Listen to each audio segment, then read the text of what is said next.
Well, this is my second presentation of the morning. I was woke up at 6 o'clock this morning and presented via telephone to over 500 people in Zurich, Switzerland. So it's very interesting.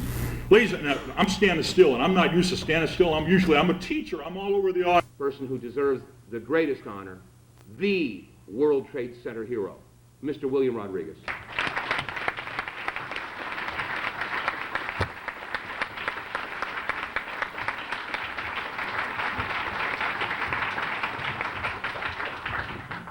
Thank you so much. Still waking up. We were filming for German TV last night until the wee hours. On 9/11 this year, I will be able to reach 500 million people around the globe. I did television specials for Korean TV, Germany, Finland, Italy, Colombia, Venezuela, Chile, Argentina.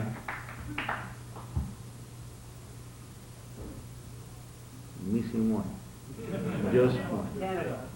No, Canada, no. Well, here, Univision Network, they have the Spanish opera, which is called the Cristina Show. It goes to 100 million people just in Latin America, just to give you an idea.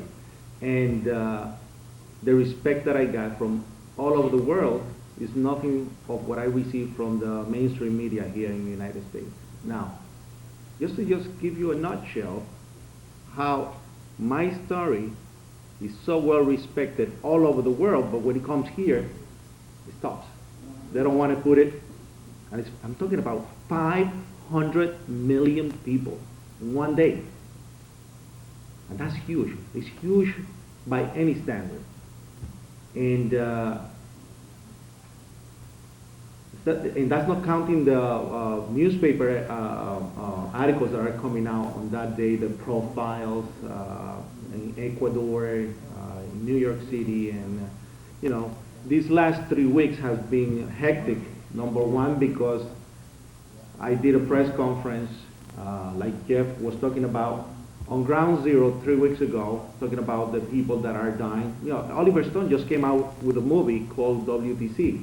One of the person profiled in the movie of saving the two hero cubs from the rubble, he's dying because his health problems have not been addressed by our state. Dying. A guy portrayed like a hero on a movie doesn't have the money to pay for $125 a week in medicines. We have lost 24 people, first responders.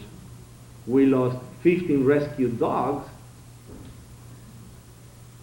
We have over 60,000 people proven sick by the Workers' Compensation Board on what they call the WTC syndrome.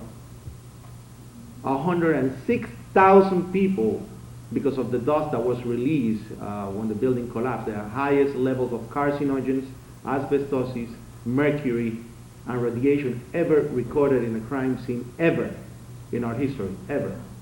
And this is under the EPA's actual memos. But 3 months after, they said that the air is safe to breathe, go back to work. But then when we sued the EPA, we found out on the internal memos that they just wanted to open Wall Street because they needed the financial pulse of the nation to go back into motion.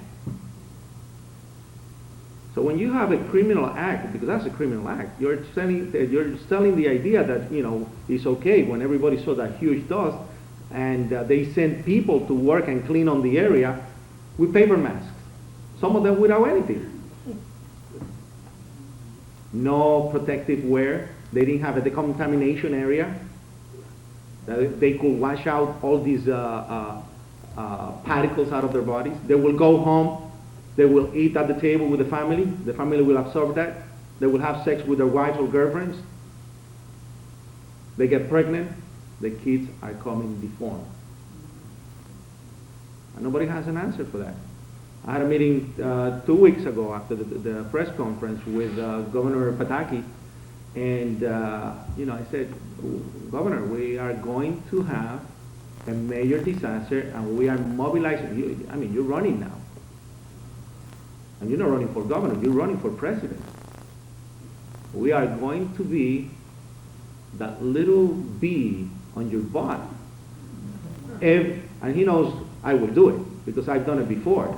I have been on every press conference, for example, when they created the Federal Compensation Fund, and I will go every press conference in front of Kenneth Feinberg, who was the person designated by the president, and I will break into the press conference and I will just ask hard questions until he was able to help people that did not were receiving help. You see, I don't have anything to lose. I don't have a job because they won't give me a job. I lost the World Trade Center, where I worked for 20 years, and I lost 200 friends, so I'm the voice of those 200 friends. So they know I wasn't kidding. So I said, you do something and we are going to be on top of you every single way on the race. And he signed a legislation, he helped on a legislation to help the first responders, which is just to show how politics is. Gets approved by the legislation, totally approved. Then the mayor, Bloomberg, comes out and says, I don't agree with the governor, he's wrong. We don't want to help, we don't want to pay for it. Am I right, Jen? Because it's the city who will have to pay for that. And that money is just to pay for a simple test that costs $125, a blood test that will tell you the levels of asbestosis. And now, for example, I have to test myself for the next 10 years, every 6 months. Anyway, enough of that. Since you won't be able to hear the story. But anyway, on 9/11, my name is William Rodriguez. I am the last survivor pulled from the rubble from the North Tower, last person to leave the tower, last person to escape when the tower was collapsing. I worked there for 20 years. I was a janitor. I was the person in charge of cleaning all the stairwells of the North Tower. The building has A, B, and C. That was my job. Humanly impossible because only one person to do the whole towers. Yeah. But authority doesn't care. They didn't care. On 9/11, I was supposed to get there at 8 o'clock in the morning every day. That day I came in at 8:30. Came in late, the fate of God, because I would have been at the top on Windows of the World because I started cleaning the stairwell from the top down. And every day I will go to Windows of the World to have breakfast with all the employees. We have an employee kitchen there, and the breakfast was free. So, it was a given that I will go straight, have breakfast with them, and then start my routine. By being late, I was located on the B1 level. The building has 6 sub-levels of basement. Basement 1, basement 2, basement 5, all to basement 6. Basement 1 was the support area for all the companies like the cleaning company, structural, electricians, and so on. Talking to the supervisor when at 8:46, talking to him, we hear a boom! An explosion so hard that shook the building from side to side, the walls cracked, the false ceiling like the one that you have here, totally collapsed on top of us,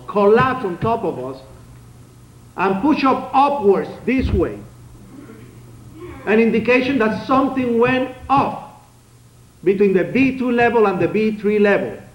We were pushed up. And there's total out of control mayhem there. Everybody started screaming, and all of a sudden, the only thing that comes to my mind was that mechanical room. On B2 level, we have something called the mechanical room where they have the electricity powers and generators for the building, the water pumps, everything that went and gave support to the whole complex was there. So, of course, it made sense that at that time, the only thing that comes out to my mind is a generator just went off.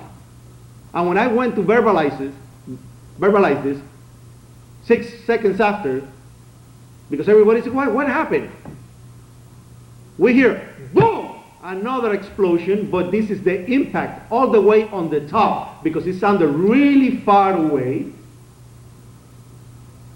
and it made the building oscillate, because the impact, you could hear the cracking, the actual cracking of the cement. And then the sprinkler system got activated from the first explosion.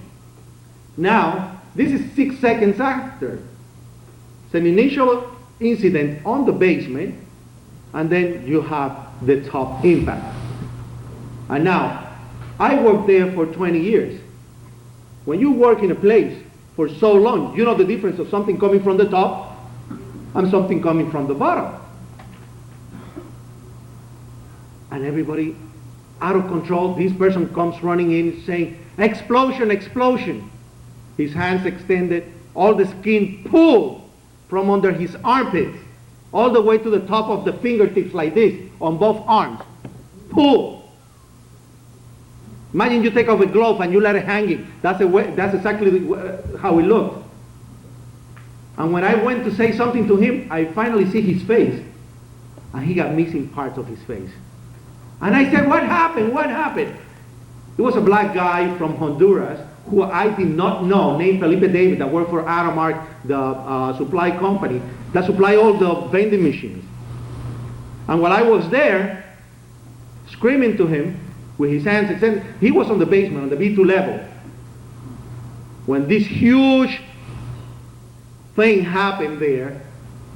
He was in a closet, inside of his closet, when fire started coming from every single orifice through the door. And he put his hands to cover his face, and that heat just pulled his skin. Pulled. And everybody, when they saw this horror, started screaming. There were 14 people inside the office. And I say, don't move, because I was going to pick up the phone and call the emergency unit that was located on the South Tower. Building 1 and Building 2 connected through the basement. And they were very fast to get to an emergency. So when I went to pick up the phone, another explosion, which later on they told me that was the wings of the plane that were blowing up.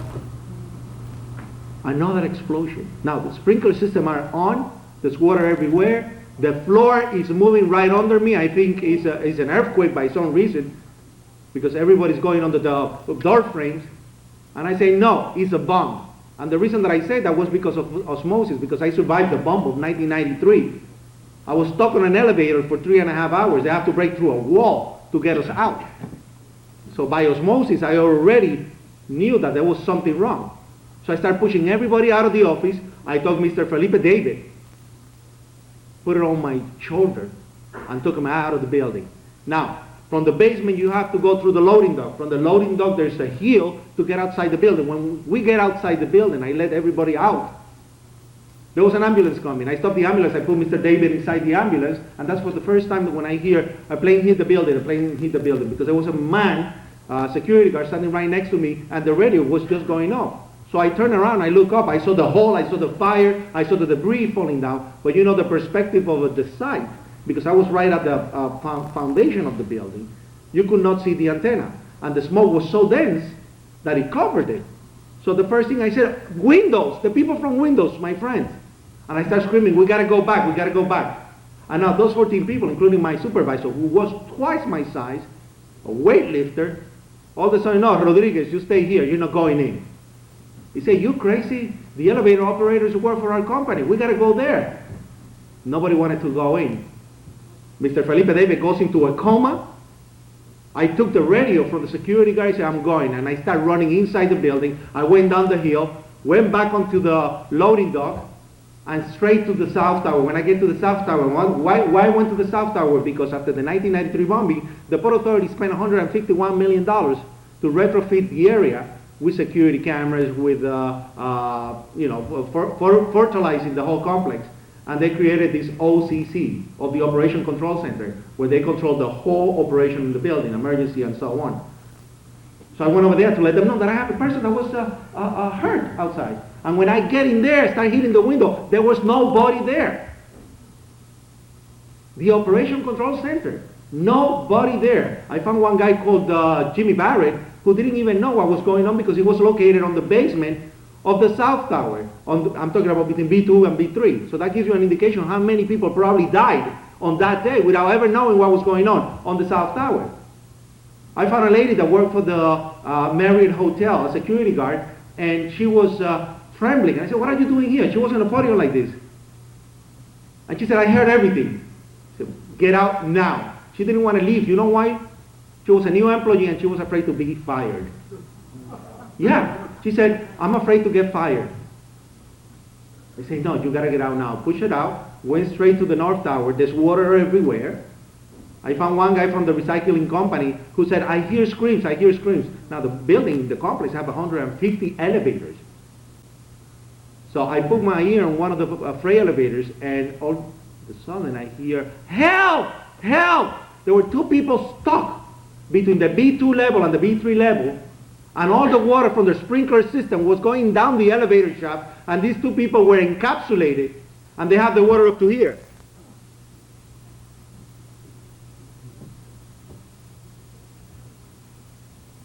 I was a non-believer. I was a person that would say, I'm agnostic, I don't believe in anything. That moment I said, God, help me. Please help me. And I looked around and I found an area that was supposed to be clean of any debris. I found a metal pipe. I picked up that metal pipe. I put it on the door with the help of the guy. We broke the door. The door opened up. Then all the water from my side started going in and rushing in with more power. Screaming everywhere. And when I looked down the elevator shaft, they were too deep. And I said, God, help me again. Then I remembered that in the area where they had the trash compactors for the building, the electricians, they always have ladders that they used to change light bulbs and things on the basement, but they always tie them up with chains because it was on the loading dock area, and people will go and steal them because it was easy to go with the truck, bring a delivery, and put the ladder and steal it. So they always tie them up with chain, and the only thing I said, let me find one, just one. And when I got there, a miracle. The only one that was not tied up was the longest one of all of them, was an 18 feet long ladder. So it was there to be used to save these people.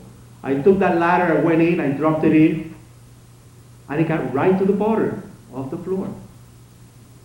So I went in, and with the help of the recycling guy, it's a freight elevator, you could see all the way inside because it's a mesh roof. So we opened the latch, we got these two people out. It was Salvatore Giambanco, a painter for the Port Authority of New York, who I did not know either, and then we have a guy that was a delivery guy. So, pulled them both out, took them out outside the building, put them in an ambulance, and went back running inside the building while everybody was screaming, don't go back in, don't go back in. When I get there, the only person that I find inside again was police officer David Lim for the Port Authority, who was in charge of the K9 unit. And he said, Willie, do you have the key? Do you have the key? He meant, did I have the master key? There were only 5 master keys in the building, ladies and gentlemen. Like I said yesterday, 5 master keys. The other 4 were used by the Port Authority management. They were trained on egress, escape, first aid, and they were the first one to run out of the building. And the reason I have mine was because I fell on the stairwells on 1996, and they couldn't find me while I was mopping the floors, and they couldn't find me for hours. So I took the Port Authority on arbitration, and I won, and this is the key. They call it the Key of Hope. It's going to be on the museum, on Ground Zero. So whoever wants to touch it later on, before it's put in the museum. So I said, yes, let's go. So we started going up the stairwells, floor by floor. I told, we stopped at the lobby. I told the fire department. The fire department was there waiting for the elevator. They have something called the fire access key. They don't wait for the elevator. Follow me, I know the best way. We started going up the stairwells. And to make a nutshell of what happened, as we go up, and the tower was a Class A building. And a Class A building means that 3 doors will not open on the stairwells, and 1 will open. 3 won't open, 1 will open all the way to the 110th floor. And the reason they did that, because if there was a fire, they have to contain it. On a skyscraper, that's the procedure. So they prefer to sacrifice maybe a floor or 2, but a fire will not consume a whole skyscraper. So it's, it's a little inhuman, but that's the way it is. So that's why it was so important to use this key. So as we went up, I found myself 2 or 3 flights above the fire department because, number 1, I did not have any equipment on my back. These people have between 70 to 125 pounds of equipment. Number 2, I don't have those jackets that made it so difficult to go up the stairwell. And number 3, I did the stairwells for so many years, so I was in a better physical condition, at least at that time, than the firemen. So I found myself 2 or 3 floors above them, opening doors and letting people escape. And as I went up, I started hearing boom, boom, boom, pops everywhere.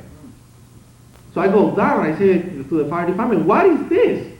What's going on? And they said, oh, it may be the gas tanks inside the kitchens. The kitchens were all electrical.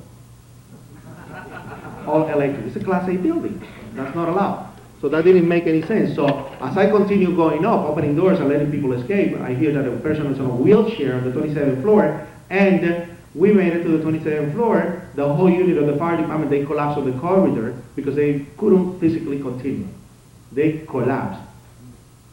And I continue going up by myself, opening doors until the moment that I get to the 39th floor. When I get to the 39th floor, from the opposite stairwell, well, let me just go back just a second because it's an important thing here. I stopped on the 33rd floor by myself. On the 33rd floor, I found a lady shaking on the floor in a fetal position, no shoes. I stood her up. She said, you gotta get out. She didn't even know where the exits were because she was a new employee in the building. Put her on the stairwell. People were coming down, saying, take her out, please. And I heard strange movement on the 34th floor. The 34th floor was an empty floor. Hollowed out floor, construction floor that was supposed to be totally empty. There was no wires, nothing. And I hear heavy equipment being moved around, scratching the floor. And at that moment, I bypass the floor. It's the only moment, mind you, that I feel any fear through the whole ordeal. So I knew something was wrong. So I bypass the floor. I get to the 39th floor. When I get to the 39th floor, the fire department, 2 firemen, and David Lim, the police officer, we get together and we started to talk about what was going to be the next thing. And all of a sudden, boom! The impact on the other tower. And that impact was so hard that our tower, again, oscillated because of the sound wave. And all of a sudden we hear, pa, pa, pa, pa, pa, pa, pa, pa, pa, pa, pa, pa, inside.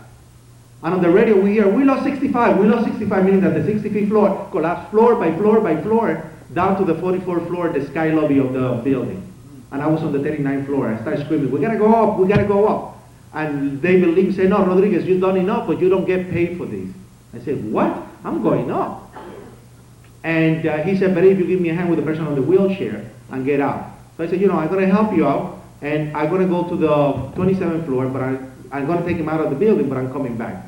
So I ran to the 27th floor, I pick up the guy on the wheelchair that was already on the rescue basket with 3 other firemen, and we got all the way down. As we go down, the building, the south tower collapsed, totally collapsed. We hear it. We don't know what's going on. We inside the stairwells. We get to the lobby, and one of the firemen tells me, get the ambulance ready. And I see destruction. I see the elevator doors open from the bottom up, again, an indication that there was an initial explosion of the basement. So when I get to the front of the building, the only thing that I hear was, don't look back, don't look back. The police have the area cordoned now across the street on the World Financial Center, and they're screaming at me, don't look back. And when they tell you don't look back, what do? You look back, and that's what I did. I looked back, and ladies and gentlemen, it's the worst thing I could. I saw all the bodies of everybody that jumped out of the building. I saw so many people, and you couldn't recognize their bodies. It's like they melted on the floor. I saw body mass everywhere. I saw body parts.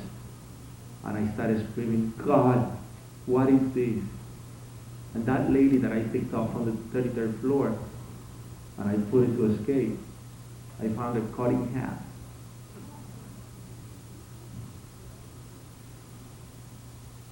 And I've done this so many times. I spoke about this so many times, but when I get to this point, it just breaks me. Because she never had a chance. Apparently, glass came all the way from the top of the building, and on the free fall, just like a guillotine, just slices her throat. And when I saw that, I said, oh, what's going on? And all of a sudden I hear, run, run, run, and I feel the rumble, and everybody across the street running, but there's nobody around me. There's nobody in front of me, in the back, on the side, and the only thing I saw was a fire truck, and I said, this is going to kill me. So I slid right under the fire truck, and when I slid right under the fire truck, the building started to collapse right on top. And the truck going down, down, and down. I was centimeters out of the muffler. And the only thing I said, just again, God, please don't give my mother to see my body in parts. Let her recognize my body. Please let her recognize my body. I didn't even ask one single thing for me. I just wanted her not to suffer and to be able, because what I just saw, and all of a sudden everything stopped, this dust comes in, and then I cannot breathe. Thanks that CNN and Global Vision from Brazil, they were across the street, and they said, the last man out came out from that area. Rescue effort should start in that area. And that's how they started, and that's how I was pulled from the rubble hours after. So, I became an activist after 9/11. I became the voice for the families, and unknowingly, a whole 9/11 truth movement, they use me as a poster child. And that's why they make it for me unemployable. But I've been able to go to countries all over the world and tell them this story, because I testified for the 9/11 Commission. And once I testified for the 9/11 Commission, and mind you, I was one of the persons that pushed in Congress to be created, because they made me national hero, they gave me all these accolades, they recognized me. Like I said yesterday, they want me to run for office. They needed that hero politician. And when I testified, the final commission came out with a report, and I was totally omitted. The people that I made them available, they were never called. They didn't even call one single fireman of the people that we gave as evidence. And we realized at that moment that we were lied to. And they came out with a different official story of what us, people recognized by the government, went through. People that were wine and dine at the White House went through. And we realized we were part of a bigger agenda. So AFB was the organization that funded me when I went to Venezuela. I was able to go there, stay over a month over there. I was able to meet with Nicolás Maduro, who is the second man in power in Venezuela. And they gave me over there protection. They gave me 5 bodyguards, because they said, we know your story. We clear you out with intelligence. We've been checking you out. You're doing a hell of a job, and we want to help you any way possible. But you're here, and sadly, you represent the government of the United States, because once they name you national hero, you become that icon. Well, the reason that we have to protect you is that they will kill you here, and they will blame us. While you're in Venezuela, nothing is going to happen to you, and you're going to have protection 24 hours, and we will help you with the investigation. So I've done this all over the world. They're more open to what we're doing, and the reason that we do this is, like I said in the beginning, personally, I lost 200 friends. They don't have a voice to claim for justice. They don't have the ability to say, please, tell me what happened. Ellen lost her dear husband. She has to take this mission upon herself, because she doesn't know the answers. And she personally have experienced how she been blackballed on the legal matters. Jeff has experienced that with his activism. Victor, who spent almost every Saturday on Ground Zero with Lisa. No, you don't go? No, we're in Pennsylvania. Oh, in Pennsylvania. New York 9/11 Street. Oh, it's in New York. Oh, okay. Well, I saw you on... Yeah, last year on 9/11. On 9/11. With Win TV, correct? Yeah. Correct. Time. Okay. Time. I'll finish now. Well, the reason we do this is because, we need to get to the truth. They have used our 9/11 every single day as an agenda to create a political maneuver that we do not agree with. When you have the president on everything that is taking your civil rights every other day, we're living in a semi-dictatorship, and they said it's because of 9/11, they're lying to you. So God bless you, and let's keep the fight going.